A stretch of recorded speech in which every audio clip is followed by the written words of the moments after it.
Joining me now, Professor of Psychology at Columbia Teachers College and resiliency expert, Dr. Suniya Luthar. Dr. Luthar, thank you for joining us. I think this is a really important question as we kind of, look at returning to somewhat of a normal or what this new normal may look like. And I think there's a lot of anxiety out there coming out of our houses, going back to restaurants, socializing with one another. And I talk about these terms pandementia, right, and pandepression. How often have you heard from people saying that they're experiencing things like this? Oh, I would say quite frequently, not just depression, but anxiety and apprehension. I think one of the things that the pandemic did was to slow things down for a lot of us, so that from moving from the fast lane, we've all moved to a slightly slower pace of life. And people have spoken about feeling somewhat insulated from life in general. So there is anxiety about saying, can I go back to that pace of life? Will I enjoy it? Can I keep up with it? And the depression as well, there's still grief that has not been dealt with necessarily about lost time, lost lives, fears about health. So yes, I do believe that we are in for a while of struggling with mental health coming up. It's interesting because you've actually done some extensive research on how adolescents have actually survived this pandemic, and you talk about this phenomenon where your research is revealing for a brief period, the mental health of adolescents improved amidst this pandemic because they had the pressure of kind of this in-person learning lifted. How did you actually explain this, especially when you're looking at the CDC reporting these alarming spikes in anxiety and depression amongst young people? So I think the first maybe 2 or 3 months after school closures were mandatory, what teenagers were saying were they enjoyed the extra time to sleep. They had more flexible schedules. Grades were easier. They often went from letter grades to pass, fail, and so on. So it felt like an extended period of snow days, if you will. As time went on and you got more 2 or 3 months into it and into the summer, the rates of anxiety and depression started rising again as it hit home.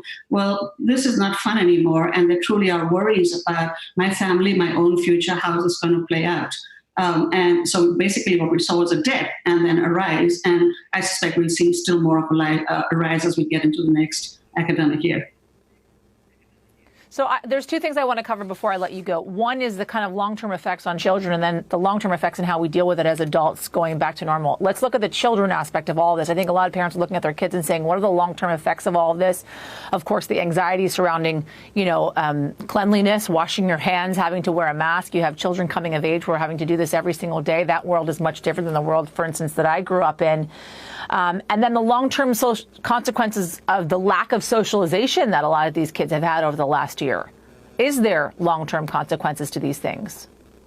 I think, frankly, more than the long-term consequences of among them peers, what I worry about is the long-term consequences of what's gone on with the adults who take care of these children. We know from the science of resilience that if children's doing well in the face of adversity rests fundamentally on the quality of their relationships with their primary caregivers. And the adults themselves are so exhausted. Burnout levels we found among teachers gone to 40% of them from 20% last year about this time. So when you think about long-term effects, what I worry about is how are the grown-ups doing? Have they had a chance to replenish themselves? Because that's essentially where the kids are going to go for their replenishment over time.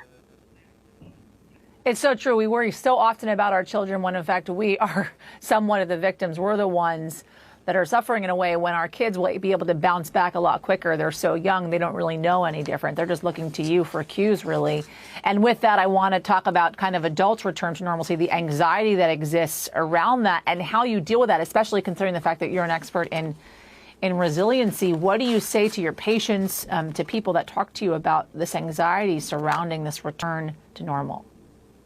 What I tell adults is pretty much what I tell them about their children. What you want to give to your children, which is that security and comfort and love, is pretty much what you need yourself. What we need to do is prioritize parents, teachers, being taken care of themselves so that they have the strength and energy to then out to their children, for themselves too, not just for their kids, but their own sakes as well. So my first order of business is make sure that you are taken care of, that you are comforted, that you are replenished, and then start moving on to the different challenges that you're going to have to face with getting back to life as usual.